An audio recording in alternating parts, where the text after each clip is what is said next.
In the seventh year of my marriage to Jessica Miller, her rich first love came back to town.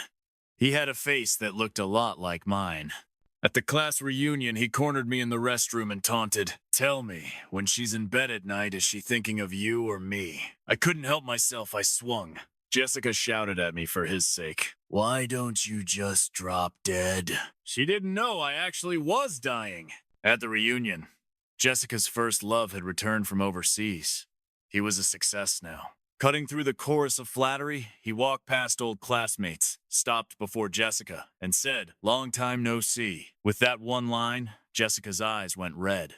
Our classmates laughed and whooped. After all these years, Jason still only has eyes for Jessica.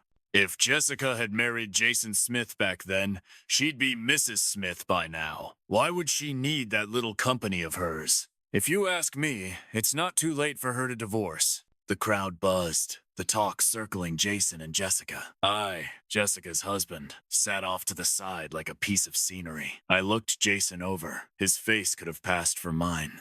Truth is, I've always known I was the stand-in Jessica settled for.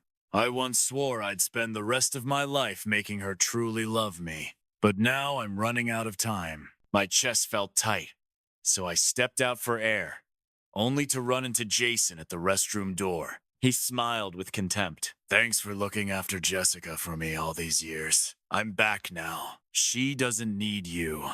The breath jammed in my chest, pain twisting up my insides. I stared him down. Who she chooses is up to Jessica. For now, I'm her legal husband. Jason snorted. "Where's that confidence from? That face that sorta looks like mine? Tell me, when she sleeps beside you, who's in her head, you or me?" Every word cut like a blade. I lost it and slammed my fist into his face. A cry rang out behind me. "Jason!" I turned. Jessica had already rushed over. She helped him up, eyes rimmed red, and glared at me. In 7 years of marriage, she'd never blown up like this. "Luke Dawson, are you crazy? What gives you the right to hit him?"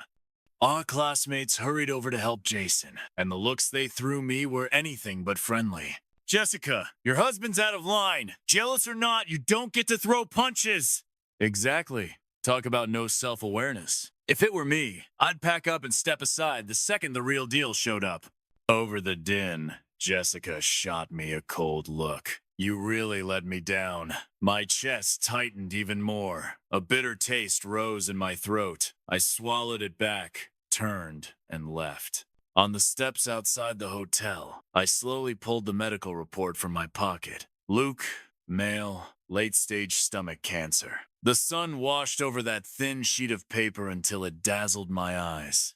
I couldn't hold it in anymore and spat up a mouthful of blood. 7 years ago, Jessica came to me. Said she wanted a marriage of convenience to dodge her family's marriage pressure. It was my 3rd year secretly in love with her, so I agreed without a second thought. In the 7 years since, we treated each other with polite respect, and later, real feelings grew. I cupped that block of ice in my palms for 7 years and watched the walls she'd built come down, brick by brick.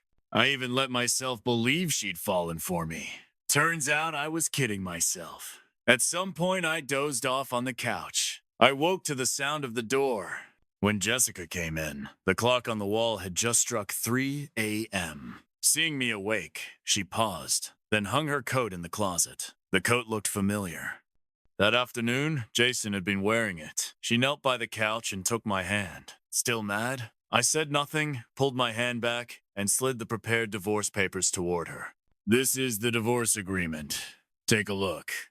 Jessica froze for 2 seconds, then anger flared like I just poked a secret she was hiding. "Luke, what's that supposed to mean?"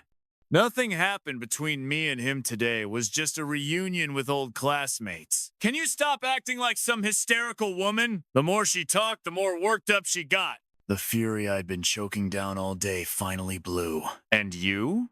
"Jessica, in these 7 years, am I your husband or your stand-in? When you kiss me, are you thinking of me or Jason?"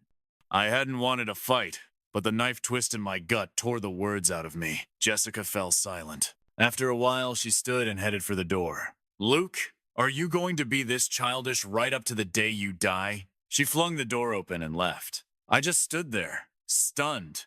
She was right. I was dying and still being childish. Jessica hadn't come home in 2 days. I called her 3 times to push the divorce. The first two, she hung up. The last one, she turned off her phone. I remembered how years ago she'd added me to her old classmates' QQ group. I opened my laptop and logged into an account I hadn't touched in ages. There it was. Someone had posted photos, private get-togethers. In them, I saw Jessica and Jason. She looked drunk, collapsed in his arms. I looked at every photo, then calmly had mentioned Jessica in the group. Come home. Let's sign the divorce. She replied quickly enough. What tantrum are you throwing now? Moments later, a notification popped up. You have been removed from the group chat. Her phone still wouldn't go through. Instead, the doorbell rang. I pressed a hand to my aching belly and went to open it. Mom, what are you doing here? My mother-in-law stood there, loaded down with bags, road-worn but smiling. You've been saying your stomach's been bothering you. I got some herbal decoctions from a great old doctor. Remember to drink them. People say he's a miracle worker for stomach problems. She set down several bulging bags, herbal packets, and groceries we both loved. My nose stung. This old lady had schlepped all the way from dozens of kilometers out, not knowing that even the best doctor probably couldn't fix what's wrong with me now. After a moment's hesitation, I told her about the divorce. Mom, I've thought it over. I'm planning to divorce Jessica. With a dull clatter, the teacup in her hand fell and shattered. Hot water splashed across the floor. I rushed to help, but she grabbed my arm. Luke, did you two have a fight? If she did anything wrong, tell me, and I'll... No, I cut in. It's on me. Something's gone wrong with our marriage. I didn't plan to expose Jessica's shame in front of my mother-in-law. After 7 years of marriage, her in-laws had treated me like their own son. Whatever Jessica had done was between her and me. Suddenly, I heard a key in the lock. Jessica was back. Luke, is making a scene at home not enough you had to do it out here? Her voice cut off the moment she saw her mother. But my mother-in-law had already seen Jason standing behind Jessica. Jason didn't look flustered. He stepped forward. Auntie, I don't know if you remember me. I'm Jason. Before I left the country, you and I had dinner together. My mother-in-law's face went cold and she stayed silent. The air grew awkward. Jessica tried to smooth things over, but my mother grabbed her. Jessica, tell me, are you divorcing Luke for him? Jessica's face flickered. Mom, don't get involved. Whether we divorce is between Luke and me. Slap, a hand cut across the sentence. Foolish. My mother snapped, pointing at Jason, her hand trembling with anger. You really think he truly loved you? If he did, he wouldn't have left you and gone abroad. The slap sparked a fierce argument between mother and daughter, until my mother's complexion suddenly went wrong. Stop arguing. I stepped in to support her. Mom, are you all right? Mom, she had a heart attack and was rushed to the hospital. Mercifully, she survived. In the ward, Jessica and I sat at the bedside, while my mother gripped my hand and wept. Luke. Jessica's muddled. She's always been stubborn. Give her time, and she'll see sense. She choked out, patting the back of my hand. Over the years, your father and I have treated you like our son. You are the only son-in-law we recognize. My health won't hold out 2 years. If you two divorce, when I die, I won't be able to close my eyes in peace. The words knifed at my throat. I couldn't bear to see the old woman begging through tears, so I inhaled and agreed. Only then did she relax. In the corridor, I clutched my twisting stomach and looked at Jessica. Pick a day and go get the divorce certificate. Jessica froze. But you just said I was lying to calm her. The pain in my gut tightened, but my face grew calmer. I don't want the old folks worrying. I'll send you the divorce papers when they're ready. Jessica frowned. Luke, stop this, will you? Jason and I are just classmates. He just came back. The alumni have been meeting every day. Besides, we agreed to be partners, and whether Jason returns doesn't change our marriage. I almost laughed, but Jessica's expression shifted. She turned, and I saw Jason coming up the stairs carrying a gift. The same woman who'd refused divorce a moment ago fell silent. Pain flared through me so sharply I could barely stand. I had nothing left to argue. "I'll send the divorce papers," I said, and left. This time she didn't refuse. By Jason's side, she chose silence. At midnight in the dark office, Jessica rummaged through the desk drawers while I sat on the little sofa in the corner watching. Our firm was preparing an important bid. Jason, fresh home and eager to secure domestic deals, might try to steal it. Jessica had come to take our bid documents for Jason. After 7 years, every scrap of what we had evaporated in that moment. I held the bid in the dark and said quietly, "You looking for this?" "Ah," Jessica screamed, nearly collapsing. When the lights came on, I could see her face pale with fear, her eyes darting. "Luke," she called, and her voice wobbled. Then Jason appeared in the doorway. He'd seen the light from downstairs. "Jessica," I said softly, "if you hadn't planned to take the bid, I would have let us keep some dignity." She bit her lip. "This bid matters a lot to Jason. Doesn't it matter to my company?" I asked. She couldn't answer. She knew as well as anyone how crucial this bid was for us. Still, she helped Jason. The atmosphere froze. Jason blocked her with his body and said, "I told her to take it. So what? Jessica owns half of this company too. Why shouldn't she take it?" Under the harsh bulb, he looked me up and down and laughed with contempt. "Luke, once I'm back, this bid is mine. Jessica's mine too." He was baiting me on purpose. Rage surged, and I punched him. "It's your mom." Jason and I went at each other. Jessica cried out and lunged between us. In the chaos, she slapped me sharp and loud. It didn't hurt so much as it rang. She stared at me, stunned, her hand still raised and trembling. I didn't mean to. My stomach clenched with a pain like someone twisting a knife. Suddenly exhausted, I forced myself to pick the bid up off the floor, stood, and then a violent cough racked me. I covered my mouth and saw streaks of blood on my fingers. Jessica didn't notice my weakness. She was still pleading. "Luke, this bid is so important to Jason. Please, I didn't want to talk to her anymore." I handed the bid off and walked slowly out of the office. I'd given up on Jessica, but I wouldn't let this bid go. Tony had been by my side 8 years, my first hire when I started the company. He'd stuck with me through everything. I trusted him. He was also the only one who knew about my illness. When he saw the medical report, he'd drunk himself, sick, vomiting 3 times and holding me while he cried. I handed him the bid, and in the quiet office, patted his shoulder. "This one's on you. Don't let Jessica find out anything about the bid." "Got it," he muttered, swearing. "I never thought she'd be like this." I said nothing. I should have seen it sooner. She was always like this. I sipped warm water and looked up at him. "Tony, I won't last long. I built this company with my own hands. I can't trust leaving it to her. Over the next while, I'll strip her of her rights in the company bit by bit. After I'm gone, this place will be yours." I rapped his shoulder. "Me?" Tony blurted. "Brother, you're not planning to sell the company?" "I'm not selling it. A dying man has no use for money. But the company can't end up in Jessica's hands. It's my life's work. After I'm gone, you'll keep it running for me." I smiled, pressing a hand hard against my abdomen, but the pain still tore through me. "You've been with me since day one. 8 years now. Every step the company's taken has your mark on it. I trust you. I believe in you. This time, Jason lost the bid miserably. Jason might have money, but after just returning home, he lacked connections. These days, I forced myself to show up at the company every morning, overseeing everything and preparing all the handover documents. When I'm gone, Tony will take full control. Jessica won't get a single cent. It really does feel like setting my affairs in order. I built this company from the ground up, and even in death, I'll never leave it to Jessica.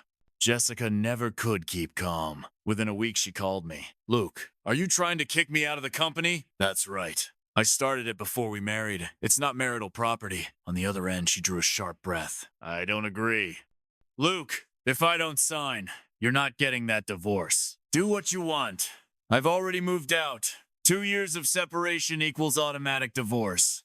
Not that I'm sure I'll live another 2 years. Jessica refused the divorce, but I didn't have the strength to keep fighting. I moved out. That house was mine from before the marriage. I'd paid for the renovation too. Before leaving, I decided to sell it. Every corner held traces of our life together. I couldn't bear the thought of Jessica and Jason living there after I was gone. While I still had the strength, I called in a renovation crew. Please, tear out everything inside. The foreman took a cigarette, speaking in the accent of my hometown. Kid, this place looks great. Why tear it all down? I smiled and lit a smoke myself. The smoke burned my throat and chest. I just don't want to see it anymore. He didn't ask again, just got to work. I stood in the doorway, wearing a mask, watching the dust fill the air. It felt like all those memories that had once been ours were being smashed to pieces, too. Good. Saved me from looking back. I stripped the place down to bare walls and sold it cheap. Stayed in a hotel for a few days, then my body gave out and I was hospitalized. Tony came often. Bro, he said, briskly filling my thermos and pulling up a chair. Did you know everyone in the company's talking about Jessica trying to steal the bid? I glanced at him and he quickly raised both hands. Wasn't me. The security guard saw it on the cameras. He muttered under his breath. Serves her right. Over the weekend he came again, bringing homemade noodles his mom had rolled by hand. They were chewy and perfect, but I couldn't even finish one strand. Bro, I've reassigned everyone on Jessica's team to other departments, all low-level roles with no authority. Now all her people report to us. I smiled, though the dull ache in my stomach returned. Oh, right, bro, he said suddenly, grinning. Guess what Jessica did yesterday? She went behind your back to the project manager, tried to set up a cheap partnership between us and Jason's company. Got shut down hard, and ended up having a screaming match with Jason right outside the office. Man, the whole company was crowded by the windows watching the show. Jason was furious, yelling at her to make the deal happen. They went at it like cats and dogs. Tony snorted. Serves her right. Could have had you, but no, she had to run back to that loser. Life in the hospital was dull, the medicine bitter, but at least there was some amusement. Like Carlos, the guy in the next bed. His name sounded tough, but he looked delicate and had the goofiest personality. 2 years younger than me. Same diagnosis, stomach cancer, late stage, metastasized. He loved telling bad jokes. To me, to the doctors, to the nurses. Even the cleaning lady couldn't escape without hearing one of his corny punchlines. But I'd never seen his family visit. Then again, no one visited me either. 7 years ago, I'd moved to Jessica City, leaving my old friends 1,000 kilometers away. 7 years of nothing but work and Jessica no real friends to speak of. Luke, what are you thinking about? Carlos interrupted, lying on his back under an IV stand strung with colorful chemo meds. They were targeted therapy drugs for chemo. A nurse had just forced him to swallow a handful of pills, and he grimaced. Hey, Luke, you know why there's always a piano in horror movies? I shook my head, because there are a few ghosts living in the Keys. His off-key humming filled the ward, and I couldn't help laughing. On the first snow, Tony came again. Bro, it's snowing! My mom knitted 2 scarves, one for you. He wrapped the knit scarf around my neck, warm and soft. Then he poured warm water into my thermos and looked at me. Bro, last night Jessica came to see me. She was drunk, said she and Jason fought again, and she wanted your contact info. I didn't give it to her. I was feeling better that day. Sipped my water and asked, what did she want with me? Tony snorted. Heartbreak, obviously. She thought she loved Jason, but when they finally got together, nothing worked. He's selfish, had her steal the bid, push for cheap deals. Word is they've been cracking for a while. Tony topped off my cup again. Bro, now she's just full of regret. Says she finally knows who treated her best. She cried outside my place, said she can't find you anywhere, that she keeps thinking about the days when you were together. He made a face, almost made me gag. I said nothing. Those days, I'd buried those rotten memories long ago. Seeing my silence, Tony tactfully changed the subject. Bro, the company just landed 2 new projects. They're going great. As for Jessica, don't worry. Divorce or not, she's never getting another dime out of the company. Good. You've worked hard. Tony went quiet, then pulled a folder from his bag. Here's the charity fund paperwork you asked me to set up. Bro, you're really not keeping any of it for yourself? Maybe there's still a chance your illness can be treated. It's fine. I know my body. I won't last long anyway. I'll keep enough for treatment and donate the rest. It'll put my mind at ease. Once I signed my name, it felt like a weight had lifted off my chest. Everything I owned, except for a small amount set aside for medical bills, I donated to Project Hope. Better to give it to charity than leave it to Jessica. Half a month later, I suddenly got a call from Jessica. Luke. She paused, her tone carrying a trace of grievance. I've been looking for you for so long. It took forever to find your number. She was the same as ever. Every time she did something wrong, her voice would turn soft and uncertain when she called my name. My chest felt tight. I turned toward the window, not in the mood. What is it? How have you been lately? I looked up at the IV stand with its colorful bags of medicine. Pretty good. Another long silence. Just when I was ready to hang up, she finally spoke again. I just wanted to ask, how did you make that chicken soup you used to cook for me? I paused. They sell chicken soup everywhere. She hesitated. Jason wants homemade soup, But she'd been spoiled by me for 7 years. Never stepped into a kitchen once. I almost laughed, said nothing, and hung up. When I turned my head, I caught Carlos craning his neck to eavesdrop. Who was that, your wife? Ex-wife. He clicked his tongue. You're divorced already? We talked about everything, except our personal lives. Stroking his bald head shaved after chemo, he comforted me. Hey, at least you got married. Look at me. About to go into the grave without ever stepping into the grave of love. As the nurse forced more medicine down my throat, Jessica suddenly sent me a friend request. I ignored it. A few minutes later, she sent it again. When I finally accepted, she sent a photo. It was of a diary covered in dust, its cover yellowed with age. I found this among the books I took with me. Must have packed it by mistake. I swallowed the bitter medicine and typed slowly. Throw it away, please. Thanks. This time, Jessica took a long while to reply. Do you really have to treat me like this? Luke, we're not even divorced yet. Do you have to be so heartless? I couldn't help laughing at the screen. So, in the end, I was the one being too cruel? I didn't reply. I shoved the phone under my pillow and closed my eyes. Luke. Carlos called from beside me. The medicine's bitter, huh?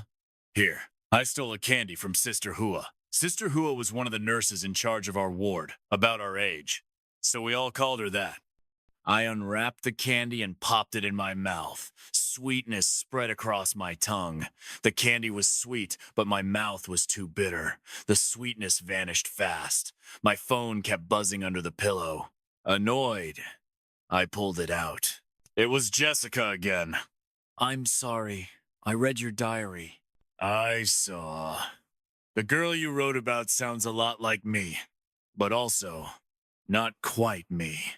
I've been holding it in. But I need to ask Luke, back then, when you knew about Jason, did you marry me because you were treating me as someone's substitute too? Her question almost made me laugh. I didn't even feel like replying. I stayed silent, and she didn't send another message. The truth was, the girl in that diary had been her. But I'd been too young, then filled an entire notebook without ever writing her name. She'd been the one I secretly loved. But time had blurred the details so much she could no longer recognize herself in those pages. And I had no intention of telling her any of this. Lately, Carlos seemed to be getting better. I, on the other hand, was worse by the day. Winter was closing in. Sometimes when the window opened, cold wind poured in like knives. I had a feeling I might not make it through this winter. Strangely, I wasn't afraid. But after my 4th treatment, I suddenly fell into a coma. I couldn't open my eyes. My thoughts were foggy. I heard fragments of voices, the hurried tones of nurses and doctors. My phone ringing, and then a shout Carlos yelling, "Luke's ex-wife, right? Get to the hospital now, he's dying!" After a pause came Jessica's sharp voice. Can't he stop being so childish? After all that drama, now he's pulling a pity stunt? Why doesn't he just die already? So loud. I guess I really was dying. Finally, dying. My consciousness faded, but somehow I woke up again. Still in the ward. Everything. White. The walls. The sheets. And then Jessica's pale face. Jessica? I frowned to be sure it was her. She sat on the chair beside the bed, gripping my hand tight, eyes swollen and red. Luke, I thought you were pretending to get sympathy to make me agree to the divorce. Why didn't you tell me you were sick? I slowly pulled my hand free, my face blank. God, it hurt. If I'd known it would hurt this much, I'd rather have died. Jessica cried against the side of my bed, rambling, but I couldn't make out a single word. My stomach felt like it was being shredded, pain stabbing through every nerve. Luke, you liar, she sobbed. Didn't you say 2 years of separation for divorce? It's only been a few months. She clung to my hand, tears and snot smearing my skin. Disgusting. I tried to push her away, but didn't have the strength. Then I heard footsteps approaching. I forced my eyes open and saw Jason. He stepped behind Jessica and patted her shoulder. Jessica, let's go. I'm not leaving, she cried, burying her face against my arm. I'm staying with him. Luke's dying. How could I leave him alone now? My stomach burned, my throat too. All I wanted to say was, just leave me alone in peace. Jason's face darkened. Jessica, you've been stalling this divorce long enough. Fine, I gave you time. But now what? What's next? What? You expect me to walk away before he dies? Fine, I won't. I'll stay with him till the end. I'll never divorce him, she shouted, eyes red. Fine. Jason snapped, saying fine 3 times in a row. Jessica, open your eyes. He's just a dying stand in what's there. Before he finished, Jessica slapped him hard across the face. The sound was crisp and loud. Her whole body trembled. Get out, she screamed. They were done. Jason slammed the door and stormed off. By then, every part of me ached, my organs screaming. I curled up in bed, watching the show. The Miller family women must all have a thing for slapping people. Jessica showed up again. She placed a thermos on my bedside table, opened it, and the room filled with the smell of chicken soup. Drink some, she said softly. I made it just for you. I learned from my mom it took me a while and several chickens to get it right. I kept my eyes closed. The smell made my stomach churn. She scooped up a spoonful and held it to my lips. Try it. The rich aroma hit my nose, and I couldn't hold it in. I leaned over the bed and threw up. The vomit splashed onto her skirt. Jessica had always been a neat freak, but this time she didn't flinch. Eyes red, she held me up. Luke, what's wrong? Blood! There's blood! Her scream pierced my ears. Nurse! Nurse, help! He's vomiting blood! What's the fuss? It wasn't the first time. Sister Wah rushed in, checking my condition while comforting Jessica. It's okay. There's just a bit of blood in the vomit. Let him rest for now. As she left, she noticed the chicken soup on the nightstand and frowned. This kind of greasy soup, don't bring it again. Jessica bit her lip. Okay. When Sister Hua left, Jessica sat at my bedside, carefully tucking the blanket around me. I hadn't looked in a mirror in a long time. Now, in her eyes, I caught my reflection. My head was shaved like Carlos's, my face gaunt and sallow, skin stretched thin over bone. Hideous. Jessica tentatively took my hand. Luke, I broke up with Jason. Really. Then she started crying again. I refused the divorce because I was afraid I'd regret it. I know I was wrong. Torn between fixing my youthful mistakes and clinging to the way you treated me. My mom was right. I really regret it. That day I asked you for your chicken soup recipe. It wasn't for Jason. I just wanted to hear your voice again and didn't know how to start a conversation, so I used that as an excuse. And that diary, Luke, was the girl you wrote about me. I closed my eyes. The pain twisting through my body made every nerve tremble. I couldn't speak. From the next bed, Carlos's voice came. Hey, Ex-wife lady, can't you see how much pain he's in? Let him go already. It's me. It's me. The girl in his diary. It's me. Okay? Winter was nearly over. So was my life. I could feel my body giving up. But I'd already made peace with death. Still, before I died, there was one thing I had to do. I asked Tony to draft a divorce agreement, print it, and bring it to the hospital. Jessica had fallen asleep with her head on the side of my bed. I nudged her awake. Take a look. If it's fine, sign it. The bed lifted upright, and I leaned back against the headboard. Jessica stared at the papers for a long time, then suddenly tore them to shreds. I won't sign. Luke, she said, eyes red. I told you, even if I die, I won't divorce you. I smiled, though even that tiny movement made my whole body ache. I glanced at Tony. He understood, pulling another copy from his folder. I printed 20 copies. Tear as many as you want. He handed her a fresh one. Crying, she tore that too, but she didn't have the strength. After shredding 8 copies, she stared at the pile of scraps and burst into tears. Luke, you're like this, and you still want a divorce? Yes, even if it kills me. Every word was hard to say through the pain. Why? Because for me, marriage only works with love, and I don't love you anymore. This marriage, it's nothing but betrayal and disgrace. It makes me sick. Jessica stared at me, the light in her eyes dying away bit by bit. Then she covered her face and broke down completely, her sobs echoing in the ward for a long time. When she finally stopped crying, she called my name with a trembling voice. Luke, I'll give you what you want. Then, shaking, she signed her name. Her hand shook so badly she almost dropped the pen. Holding the signed papers, I exhaled in relief. At last, I could leave clean. No need to carry the stain of that filthy marriage any longer. At 8 the next morning, Carlos was rushed into emergency. Just last night, he'd been laughing, telling me another joke in his loose hospital gown. One day, a little chick said to a duck, "Let's play tag. If I catch you, you have to hold my funeral." It wasn't funny, but he always laughed first at his own jokes, grinning ear to ear.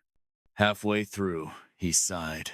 Luke, do you think when we die, there'll be anyone to hold a funeral for a couple of loners like us? But by morning, when I woke, he'd fallen into a coma.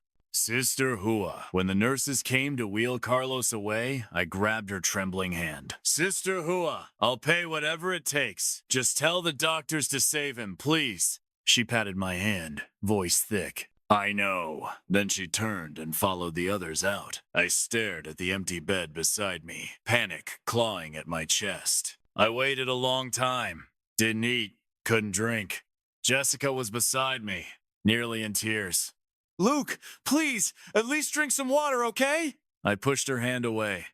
My eyes drifted toward the doorway, where Sister Hua appeared. My heart lifted. Carlos? Did they save him? Is he coming back soon? She said nothing, eyes red from crying. I understood her silence, but I still refused to believe it. Say something! That idiot Carlos, is he hiding out there pretending to be dead, waiting to see me panic? Sister Hua choked up. Carlos is gone. All the strength drained out of me. I should have cried. Instead, I sat frozen for a long while, then laughed. That bastard. We joked that no one would hold funerals for us, that we'd both better stay alive. He went first. Carlos's death took away the last of my hope. I'd lived in this city for 8 years. My parents were long gone. My friends far away. My lover had left me. Through all my hardest, loneliest days, it was Carlos who'd stuck with me, shoulder to shoulder. The two of us, no nurses, no family, hired caregivers when things got bad, looked after each other when things were better. We were patients, but more than that, brothers. Chemotherapy hurt like hell. The medicine was bitter as poison, and the nights in the hospital felt endlessly lonely. Without each other, neither of us would have made it this far. But now it's just me left. Carlos didn't leave much behind, just a few hidden packs of snacks and 2 worn-out shirts. I paid to have him buried properly, bought him a plot. Unfortunately, in my condition, I couldn't attend. Couldn't even hold a memorial for him. Among his things was a diary. I took it upon myself to read it, page after page of crooked scrawl. It hurts so much, maybe I should tell myself a joke. I regret so many things. I never even told the girl I liked that I liked her. Mom, you lied to me.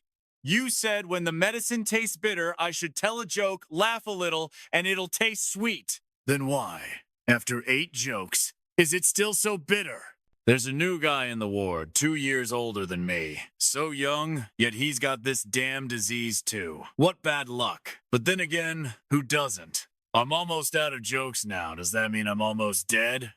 If I go first, Luke will definitely read this diary. So here's a secret. Sister Hua's candy is in the second drawer on the left. From now on, you'll have to steal it yourself. The diary was thick, and by the end, my eyes were burning. When I finished the last page, I dragged myself to the sink and splashed my face with cold water. When Sister Hua came to give me an injection, I stopped her. Sister Hua, let me tell you a joke. But before I could start, she burst into tears. The day after Carlos's death, a new patient moved into the room, a woman in her 50s with cancer. Jessica, afraid I'd fall apart, stayed by my bed constantly. I couldn't get her to leave. I didn't know why, but I felt weaker and weaker. Maybe my time was coming soon, and I'd be joining my brother soon enough. I dozed off around noon and slept until evening. When I woke, Jessica was asleep beside my bed, too. Lately, she'd been ignoring my attempts to send her away, sleeping every night on the folding cot in the ward. Her hair was a mess, and dark circles shadowed her eyes. I watched her for a while, then said the first thing I'd said to her in days. Do you still have my diary? I want to see it. Jessica jolted awake, blinked, and hurriedly nodded. Yes, I'll go home and get it right now. My expression stayed flat. Thanks. She turned and ran out of the room. Maybe her legs were numb from sleeping, because she nearly fell, caught herself, then rushed out. Less than half an hour later, she came back breathless, clutching the thick diary to her chest. Here, your diary. I took it, asked the nurse to help me into my wheelchair. It was electric, so I could move on my own. Jessica didn't know what I planned, but she followed nervously as I rolled out. Down the hall, into the elevator, then outside to the empty courtyard behind the hospital. I set the diary on the ground, took a lighter from my pocket, and without hesitation, lit it. Flames devoured the pages instantly, sheet by sheet. The heavy book turned to ash. Jessica froze, then screamed, lunging forward. No! She reached for it, but recoiled when the fire burned her hand. Please don't! She tore off her coat to smother the fire, but I stopped her. Even this week, I wouldn't let her. Jessica, it's my diary. It's the diary you wrote for me. Bud, her voice broke. It's the only thing you've ever left me. I know you won't forgive me, but Luke, can't you at least leave me something to hold on to? I looked at her, expressionless. The diary was already fully engulfed. Watching the flames consume the record of all my youth, I felt strangely light. I smiled faintly and corrected her. That diary wasn't written for you. It was for the Jessica I once loved. The old diary burned to dust before my eyes. I steered around her, struggling to guide the wheelchair back toward the hospital. When life reaches its end, to cut away everything and leave clean, it felt good. Behind me came Jessica's sobs, raw and desperate. But I never made it back to the ward. In the hospital lobby, my vision went black, and I tumbled from the chair. Screams filled the air so loud, louder than Carlos's jokes. Funny how dying can still hurt this much. It hurts so bad. Maybe I should tell someone a joke. So cold. The world was pitch black, yet somehow I saw my parents again. Their hair was still dark, their backs straight just as they were the day they died. Dad, Mom, your son can't hold on anymore. I'm coming to join you.